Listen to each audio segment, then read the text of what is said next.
Good morning students, welcome to the business studies class. बेटे, आज का हमारा नेक्स्ट टॉपिक है फंडामेंटल प्रिंसिपल्स ऑफ मैनेजमेंट। कहते हैं डिफरेंट डिफरेंट मैनेजमेंट एक्सपर्ट्स ने डिफरेंट प्रिंसिपल्स जो है अपने रिसर्च के बेसिस पे दिए हैं। उनमें से हेनरी फायोल है, एक फेमस इंडस्ट्रियलिस्ट ऑफ फ्रांस। उसने क्या है आपको मैनेजमेंट के 14 प्रिंसिपल्स जो है अपनी बुक के अंदर उन्होंने दिए, general and industrial management.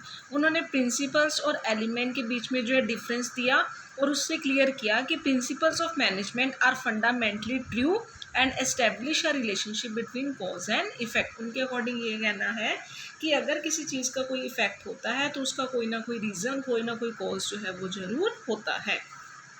While the elements of management point towards is function. Elements जो है उसके फंक्शन के बारे में बताते हैं और जो मतलब उसके प्रिंसिपल्स हैं बेटा, वो आपको जो है कॉज एंड इफेक्ट रिलेशनशिप के बारे में बताते हैं। ठीक है, सो हम इसके अंदर पढ़ेंगे 14 प्रिंसिपल्स जो कि हेनरी फायोल ने दिए हैं।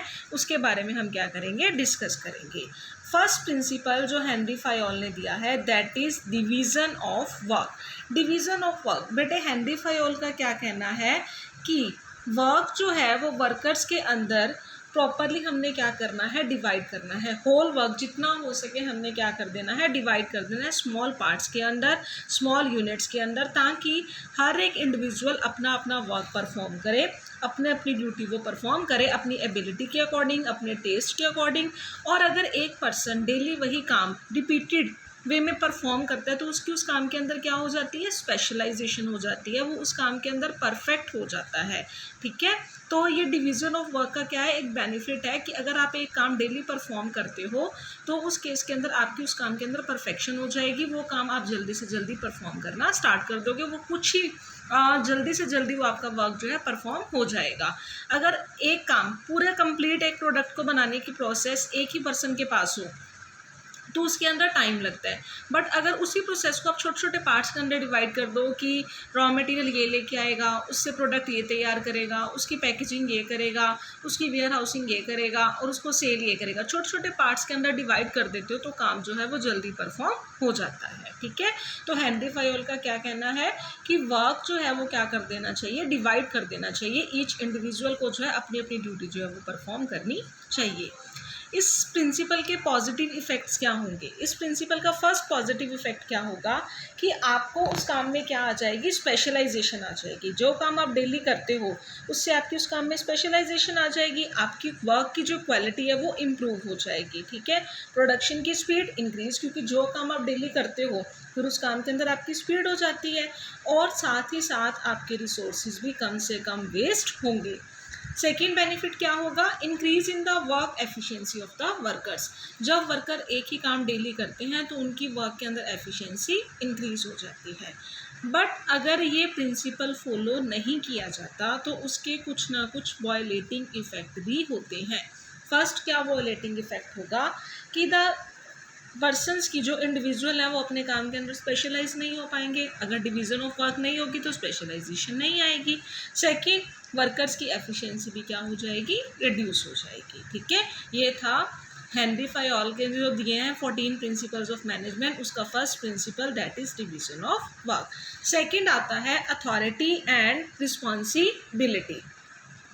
अथॉरिटी एंड रिस्पॉन्सिबिलिटी क्या कहता है कि काम जो है, जो भी आप काम दे रहे हो, अथॉरिटी और रिस्पॉन्सिबिलिटी उसके साथ साथ चलती है।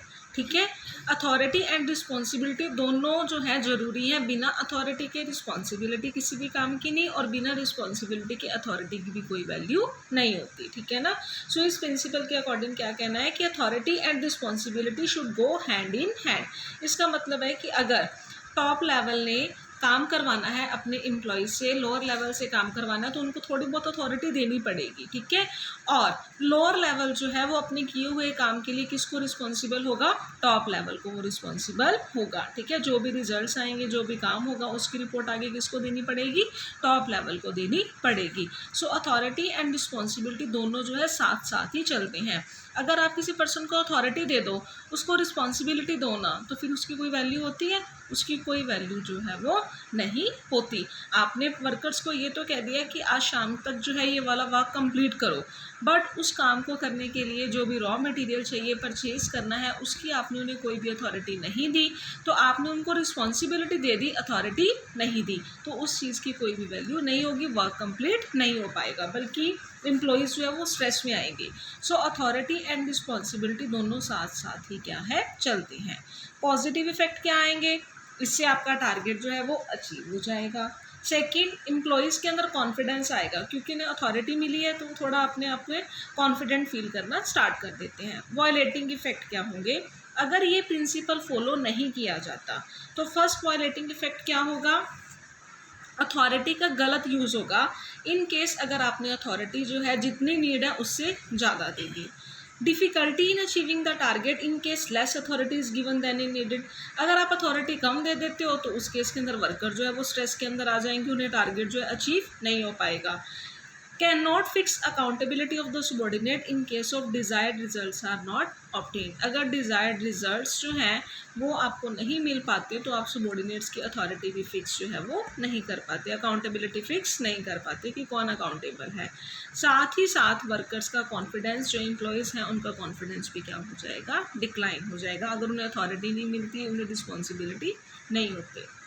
नेक्स्ट है डिसिप्लिन। डिसिप्लिन प्रिंसिपल बेटे क्या कहता है कि हर ऑर्गेनाइजेशन के कुछ रूल्स होते हैं और एम्प्लॉयज़ को उन रूल्स को क्या करना होता है, फॉलो करना होता है, उसके अकॉर्डिंग जो है वो वर्क परफॉर्म करना होता है, ठीक है ना। जहाँ पे डिसिप्लिन होगा वहाँ पे वर्क ऑटोमेटिकली जो है सही वे से परफॉर्म होता रहता है।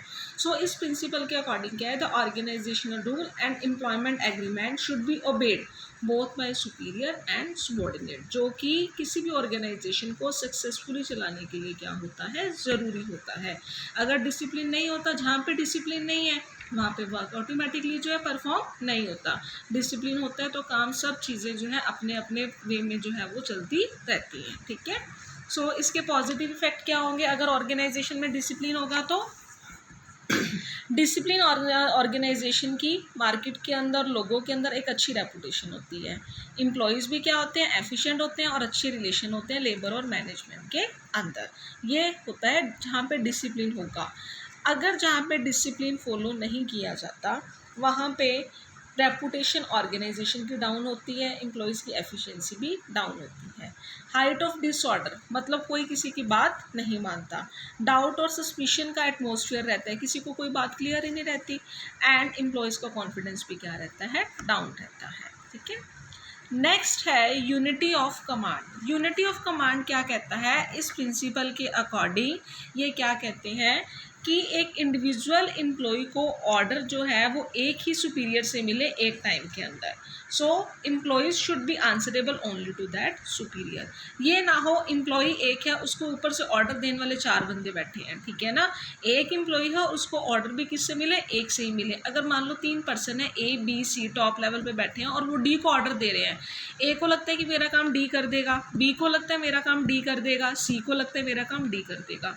अब डी किसकी बात माने, ये कहता है पहले मेरा काम करो, बी कहता है पहले मेरा काम करो, सी कहता है पहले मेरा काम करो, तो बेचारा ए किसकी बात मानेगा, डी किसकी बात मानेगा, तो इस केस के अंदर वो स्ट्रेस में आ जाएगा। सो इसीलिए ये कहा जाता है कि एम्प्लॉय जो है उसको एक ही सुपीरियर से ऑर्डर मिले और एम्प्लॉय जो है वो एक ही सुपीरियर को क्या हो, आंसरेबल हो, ठीक है। So principle of unity of command has been shown in the following diagram. जैसे राइट अप्रोच क्या है, ऑर्डर देने वाला एक हो, नीचे काम करने वाले 3 हो। पहले क्या हो रहा था, रॉन्ग अप्रोच क्या थी, जो M1 है वो आगे S1, S2, S3 को ऑर्डर दे रहा है, M2 भी S1, S2, S3 को ऑर्डर दे रहा है। मतलब एक ही पर्सन को 2 बॉस ऊपर बैठे हैं ऑर्डर देने के लिए, तो इस केस के अंदर किसी का काम भी जो है वो पूरा नहीं हो पाता, ठीक है। तो ये प्रिंसिपल क्या कहते हैं कि एक ही पर्सन को एक ही बॉस जो है ऊपर से ऑर्डर दे, 2-2, 3-3 बॉस जो है वो नहीं होने चाहिए, ठीक है। और वो उसी को ही क्या हो, अकाउंटेबल हो अपने काम के लिए, ठीक है। पॉजिटिव इफेक्ट क्या होंगे, there is no confuse situation for the subordinates. अगर एक ही बॉस होगा तो किसी भी तरह की कोई कन्फ्यूज सिचुएशन नहीं होगी, सबॉर्डिनेट्स की एफिशिएंसी भी इंक्रीज होएगी। एफिशिएंसी जो है सुपीरियर्स की भी इंक्रीज होएगी, रिस्पॉन्सिबिलिटी फिक्स हो जाती है, ठीक है ना, बॉस को पता है कि मेरे काम के लिए कौन रिस्पॉन्सिबल है, ठीक है। और वहाँ पे कॉर्डियलिटी जो है, कोऑर्डिनेशन का एटमॉस्फेयर क्या होता है, प्रिवेल्स होना स्टार्ट हो जाता है। अगर ये प्रिंसिपल फॉलो नहीं किया जाता तो उसके कुछ वायलेटिंग इफेक्ट भी होते हैं। कंफ्यूज्ड सिचुएशन राइज हो जाती है सबॉर्डिनेट्स के लिए कि वो किसके ऑर्डर माने किसका ना माने। सबॉर्डिनेट्स की एफिशिएंसी रिड्यूस हो जाती है, सुपीरियर्स की एफिशिएंसी रिड्यूस हो जाती है।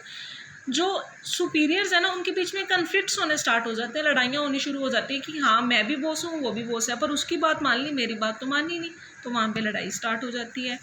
कौन किसके काम के लिए अकाउंटेबल है वो फिक्स करना मुश्किल हो जाता है, और हाइट ऑफ डिसऑर्डर जो है, आपस में गैप जो है, किसी की बात ना मानना, वो होना स्टार्ट हो जाता है। ये था हमारा यूनिटी ऑफ कमांड प्रिंसिपल, ठीक है।